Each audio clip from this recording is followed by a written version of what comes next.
Tag Team Division WWE sudah mati. Dengan keluarnya New Day dari WWE, keluarnya 2 anggota MFT dari WWE, selesai sudah Tag Team Divisionnya. WWE sebelumnya sudah melepas banyak pegulat yang tag team. Sekarang dilepas lagi tag team yang cukup legend di WWE, tag team veteran yang loyal, Kofi Kingston dan Xavier Woods. The New Day keluar dari WWE, disusul oleh JC Mate atau Jeff Cobb, anggota MFT, dengan Tonga Loa juga keluar dari WWE. Awalnya mereka tidak dipecat, tapi ada kesepakatan baru yang ditawarkan oleh TKO atau WWE. Mereka menolaknya dan pada akhirnya mereka memutuskan untuk ya udah pecat saja atau keluar saja. 4 orang ini adalah lanjutan gelombang pemecatan, gelombang keluarnya pegulat dari WWE. Saya kira sudah berhenti untuk saat ini dan mungkin akan muncul lagi dalam beberapa bulan. Tapi saya salah, kita semua salah, kita dikagetkan dengan berita ini. Kita bahas lengkap di Gulat News. Saya agak telat melaporkannya ya guys ya di Gilang Gulat atau di Gulat News karena saya memang lagi ada kegiatan show stand up comedy terakhir saya di kota saya. Itu ada kenang-kenangan dari teman-teman komunitas. Saya akan tampilkan terus di background saya. Berita ini merebak saat acara saya berlangsung guys. Pada saat setelah selesai acara, di dalam acara saya juga ada Mas Anpas. Mas Anpas manggil saya, Mas Gilang coba lihat ada berita baru gitu. Pas diliatin berita New Day keluar WWE, kaget saya. Saya ngomong Mas Anpas, ya kok bisa New Day? Kok bisa? Itu ekspresi saya guys. Kofi Kingston itu bisa dibilang paling loyal guys di WWE. Xavier Woods tuh ujung tombak channel konten gamingnya WWE sejak dulu. Kalau nggak ada Xavier Woods, siapa itu yang bikin keliat gaming channelnya di WWE itu siapa? Dan mereka ini tergabung dalam New Day, tag team veteran. Ini sangat mengagetkan guys. Kita nggak kepikiran kalau New Day itu bagian dari yang dipertimbangkan orang TKO, dipertimbangkan WWE untuk dilepas. Iya, kita tahu mereka lagi nggak kepake. Tapi Kofi ada cerita low card sama Jevon. Dia gabung sama Grayson Waller. Di Raw kemarin Grayson Waller sendirian lawan Obafemi. Nah itu jadi pertanyaan juga tuh, kok Kofi nggak kelihatan. Karena memang kabarnya dari Sen Rosep atau Brian Alvarez sebelumnya bilang katanya kayaknya minggu lalu tuh sempat ada desas-desus. Tapi resminya di kemarin ini guys, kalau Kofi Kingston, Xavier Woods memutuskan untuk keluar. Gimana sih skemanya? Gimana sih? Apa sih sebenarnya yang terjadi? Saya coba jelaskan apa yang saya tahu guys ya, dari sumber-sumber yang sudah menyebarkan informasi ini yang sudah saya rangkum. Katanya begini guys, kontraknya New Day belum selesai. Kontraknya itu masih ada. Tapi TKO dan WWE biasa, kalau misalnya kontraknya dipertimbangkan untuk dinegosiasi ulang segera untuk biar disecure, mereka pendekatan dengan entah agennya, entah langsung Kofi ataupun Xavier Woods. Dan menawarkan kontrak baru dengan klausa baru dengan tentu nilai kontrak yang baru. Jumlah yang ditawarkan TKO katanya tidak sesuai dan tidak ketemu dengan apa yang diinginkan oleh Kofi dan juga Xavier Woods. Karena negonya gak ketemu, alot baik WWE dan New Day, Xavier Woods dan Kofi Kingston memutuskan untuk tidak menyelesaikan dealnya dan part ways, memilih jalan yang berbeda. Yang artinya Kofi Kingston dan Xavier Woods minta dikeluarin aja dari kontraknya atau diputus dari kontraknya dan WWE pun mengabulkannya. Jadi judul headline-nya bukan released tapi departed, pergi atau part ways dari WWE guys. Melihat berita itu berarti ini hitungannya tetap rilis, cuma mutually agree, saling setuju, bukan di cut off tiba-tiba. Tetap asumsi saya ada 90 days non-compete clause guys. Berita keluarnya Xavier Woods dan juga Kofi Kingston ini katanya membuat orang-orang AEW excited guys. Gak kayak rilis yang kemarin, orang AEW biasa aja. Yang ini mereka excited karena Xavier Woods ya juga cukup dekat. Mungkin juga Kofi dekat dengan orang-orang penggawanya AEW. Dan mereka cukup semangat untuk menantikannya katanya nih di backstage-nya guys ya. Dan banyak juga fans yang berpikir AEW lah tempat yang tepat untuk New Day ini atau mereka berdua ini untuk bergabung. Karena akan ada dream match yang terjadi yang sangat bisa kita tunggu guys. Cuma memang pertanyaan saya, Kenapa TKO berpikir untuk memberikan penawaran baru atau kontrak baru, nilai kontrak baru kepada Xavier Woods dan Kofi Kingston, dan bisa sampai tidak disetujui Kofi Kingston sama Xavier Woods? Apakah nilai kontraknya terlalu rendah? Ataukah mereka akan di booking tidak sesuai yang mereka inginkan? Padahal mereka sudah ada di low card loh posisinya tuh. New Day sekarang nih, urusannya sudah nggak jelas juga nasibnya di backstage. Isinya cuma kayak di background doang, hampir tidak pernah dapat TV time. Terus ditawarin kontrak yang mungkin jauh lebih rendah lagi nilainya yang mereka pasti tidak setuju. Dan saya tidak tahu guys ya, cuma saya asumsi kayaknya nilai kontraknya pasti cukup rendah, lebih rendah dari yang mereka bayangkan. Ketika mereka lihat kontraknya terus ngerasa, kok kita dinilai serendah ini oleh TKO, dan juga kita akan dapat cepat gitu-gitu aja, mending kita keluar. Mungkin begitu guys. Atau TKO memberikan nilai kontrak seperti ini dengan klausul seperti ini, tapi ketika Kofi dan Xavier Woods melihat dan mau nego mintanya agak lebih tinggi daripada yang ditawarkan, TKO tidak bisa memberinya. Dan alhasil mereka memutuskan untuk ya udah nggak usah aja. Jadi kontrak mereka selesai. Kondisinya Kofi Kingston tuh masih aktif. Masih ada story dengan Javon seperti yang saya bilang tadi. Masih berteman dengan Grayson Waller. Walaupun ada intrik-intrik itu ya. Cuma ada storynya guys. Dan memang Xavier Woods lagi cedera bahu. Lagi cedera lengan. Jadi kayak masih belum bisa ready gitu loh. Setidak dihargai itu kan loyalitas di TKO sekarang guys. Era WWE TKO sekarang gitu. Segitu tidak dihargaikah usaha dan juga effort mereka selama ini untuk ada dan juga menjadi bagian penting di WWE selama ini? Menurut saya TKO tidak peduli dengan itu guys. Dia gak peduli. Fuck loyalty bagi TKO mungkin.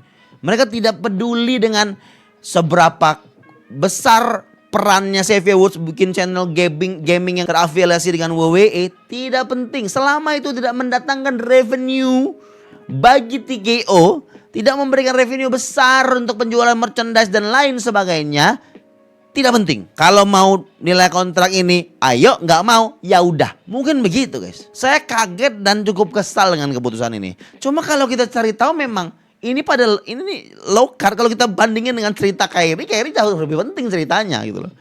Kita bandingin dengan cerita Aleister Black, cerita Aleister Black jauh lebih penting gitu loh ceritanya yang ada. Berarti memang punya cerita tidak menjamin kamu akan bertahan. Bodoh amat itu mid-card, bodoh amat itu low card apalagi. Tapi yang saya tekankan di sini adalah Kofi Kingston adalah veteran, Xavier Woods adalah veteran yang loyal. Kenapa ketika mereka mungkin minta negosiasi ulang, minta kontraknya ini mungkin dilebihkan nilainya ataupun ada negosiasi yang mereka menginginkan suatu dari kontrak kesepakatan tersebut, terus alot dan ditolak, kok bisa? Kok bisa tidak berpikir untuk oh ya Kofi belum, mereka nggak peduli guys. It's still business is business. Nggak bisa mereka melakukan sesuatu untuk membuat sesuatu yang manusiawi menyentuh sesuatu yang bisnis. Tidak akan bisa. Tidak akan bisa. Ada senangnya juga saya New Day keluar. Karena potensi New Day akan lebih bagus ketika dia di tempat lain. Mau di TNA, mau di GCW, ya, atau yang paling jelas AEW. Sudah menanti tuh teman-teman mereka di sana guys.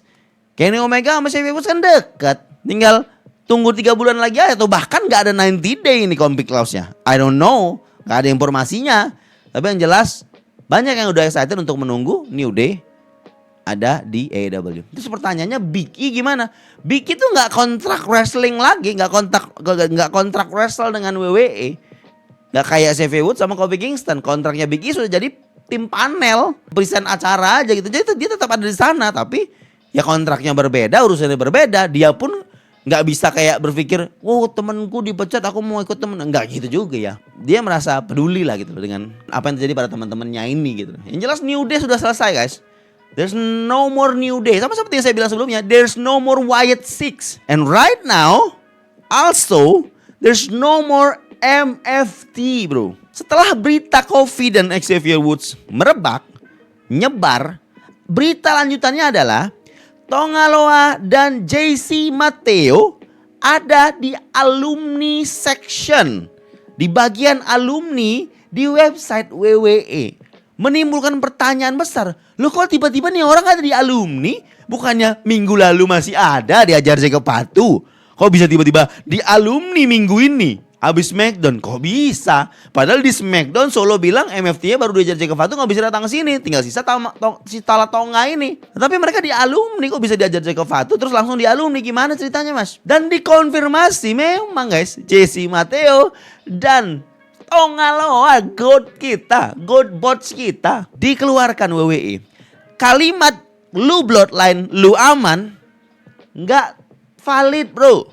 Sudah tidak valid, sudah tidak berlaku untuk TKO. Bloodline bukan berarti aman. Lu penjualan merchandise bagus juga tidak aman. Lu veteran legend, punya banyak peran, membuat sesuatu di WWE, lu juga tidak aman. Semua orang tidak ada yang aman guys. Kalau menurut saya, nggak ada statement dari Jesse Mateo, nggak ada statement dari Tonga Loa, dan nggak ada cerita backstage ataupun alasan jelas dari JC dan juga Tonga Loa dikeluarkan. Tidak seperti informasi yang saya dapatkan atau kita dapatkan dari yang kasusnya New Day. Jadi orang hanya bisa berasumsi, sampai detik ini belum ada informasi jelasnya guys ya, alasan JC sama Tonga Loa dikeluarkan. Cuma kemungkinan sama skemanya, karena JC Mateo sama Tonga Loa disebut sebagai departure juga, bukan released. Berarti WWE sempat menawarkan kontrak dengan nilai yang baru, nilai yang mungkin lebih rendah, klausa yang tidak mendukung atau tidak suportif dengan pegulat tersebut, dan membuat pegulat tersebut bilang dalam hatinya mungkin, ngapain lagi aku di sini tidak dihargai seperti ini? Mending aku keluar di tempat yang mungkin aku bisa dapat kesempatan bergulat dan juga tanding lebih banyak. Menariknya Tonga Loa keluar, saudaranya masih ada, belum dikeluarin. Saya kira satu paket itu. Ternyata sepertinya WWE masih ada rencana untuk Tama Tonga ini ke Solo guys. Kenapa sih Tama Tonga gak bela saudaranya biar ikut keluar bareng aja? Ya biar WWE tahu lah gitu loh. Jangan asal pecat, gak asal keluarin aja. Ya mungkin aja Tonga Loa yang bilang, ya kamu bisa bersinar di sini biar aku keluar, gak apa-apa. Mungkin bisa begitu. Atau yang mereka punya preferensi sendiri guys. Yang gak bisa kita berpikir kayak Tama Tonga gak setia sama saudaranya, tidak membela saudaranya, gak gitu juga. Mereka tahu this is business. Tonga Loa pun mungkin punya rencana untuk ngebot di mana lagi, kita nggak tahu juga. Jesse Mateo punya kesempatan untuk bergulat di mana lagi juga kelihatan. Cuma kayaknya untuk balik ke AEW mikir-mikir ya, Tony kan datangin Jeff Cobb lagi ya, karena lebih milih WWE sebelumnya guys ya. Dan ini cukup mendadak guys. Selain New Day ini, masalahnya MFT itu baru keluar kemarin, baru muncul dihajar Jake Fatu kemarin, terus tiba-tiba aneh guys, aneh. Dan apa sih alasan TKO itu tiba-tiba ada penyesuaian atau perubahan nilai kontrak baru ke beberapa pegulat yang keluar ini? Apa tujuannya? Padahal baru aja ngelepas banyak pegulat. Kenapa mau ngurangin gaji pegulat lain gitu loh? Ntar dulu, tahan dulu mas. Kasih dulu kesempatan 4 bulan, 5 bulan lagi gitu loh. Siapa tahu ada pertimbangan lain yang siapa yang mungkin bisa. Ya kita gak berharap ada yang dipecat. Cuman yang bisa kelihatan lah guys ya, yang mana yang storynya udah selesai, yang mana yang memang benar-benar tidak dibutuhkan lagi gitu loh guys. Ini kan jadi image-nya juga jelek dari WWE juga. Tentu nanti keluarnya Xavier Woods dan juga Kofi Kingston dari WWE juga akan menyimpan grudge mungkin ketika mereka sudah ada di tempat lain. Dan kan kurang bagus gitu guys. Jujur guys, jujur aneh cerita Smackdown kemarin tuh.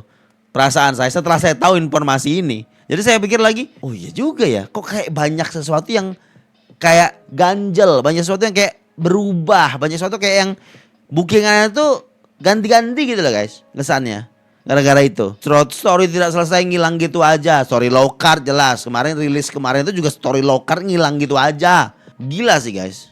Kalau saya bilang berita ini cukup mengagetkan, berita ini cukup membuat saya bertanya, apa motivasi TKO ini, kemana arahnya wrestling yang mereka mau kasih ke penontonnya ini. Model bisnis seperti apa? Model bisnis yang tidak menghargai usaha para veterannya. Model bisnis yang tidak peduli seberapa loyal pegulatnya. Model bisnis yang gak usah ada ending dari sebuah storyline yang sudah diusahakan. Apa? Tujuannya apa? Kemarin kita tahu ya, rilis kemarin itu kan pemecatan yang 24 talent kemarin itu tulisannya apa? Alasannya yang kita tahu, make a room for new talent. Efisiensi budget biar tidak terlalu padat rosternya gitu. Ada alasannya, walaupun ya coba menyebalkan juga guys ya dengar penjelasannya yang bisa dibilang tidak menjawab kenapa ada story yang tidak lanjut. Cuma yang departure ini alasannya tidak ada guys, dan mungkin memang tidak ada alasannya. Sesimpel TKO berusaha keras untuk membuat pengeluarannya seefisien mungkin. Tentu maybe kontraknya New Day yang katanya memang belum mau habis dalam waktu dekat itu disesuaikan karena memang mereka berpikir New Day yang jarang muncul, New Day yang tidak begitu penting, ya harus kasih nilai kontrak yang rendah dong. Gitu kali. Ya kalau nggak mau rugi, ya pakai dong. Kofi kan available. Cerita Jevon kan bisa jalan itu. Heran saya guys. Xavier Woods sama Kofi sih ya memang agak jarang digunakan guys ya. Tapi tetap aja suatu informasi yang cukup mengagetkan. Terlepas dari terpakai atau tidak terpakainya, ya kalau merasa rugi pegulatnya dibayar mahal tapi tidak terpakai, ya pakai dong. Mungkin orang TKO sekali lagi berpikir kayak orang-orang yang mereka kurangi ataupun mereka rubah budgetnya, rubah kontraknya ini orang-orang yang mereka rasa mereka cukup rugi membayar para pegulat itu dengan harga yang mereka anggap mungkin tidak sesuai dengan pekerjaan yang mereka lakukan. Sekali lagi itu asumsi saya, itu pendapat pribadi saya. Mungkin ada beberapa komentar kalian yang berbeda dengan saya ataupun sama, silahkan komen di bawah. Terima kasih sekali lagi. Bagaimana pendapat kalian dengan keluarnya 4 orang pegulat WWE tersebut? Komen di bawah. Sekali lagi terima kasih buat yang sudah menyaksikan channel Gilang Gulat di Gulat News. Subscribe dong.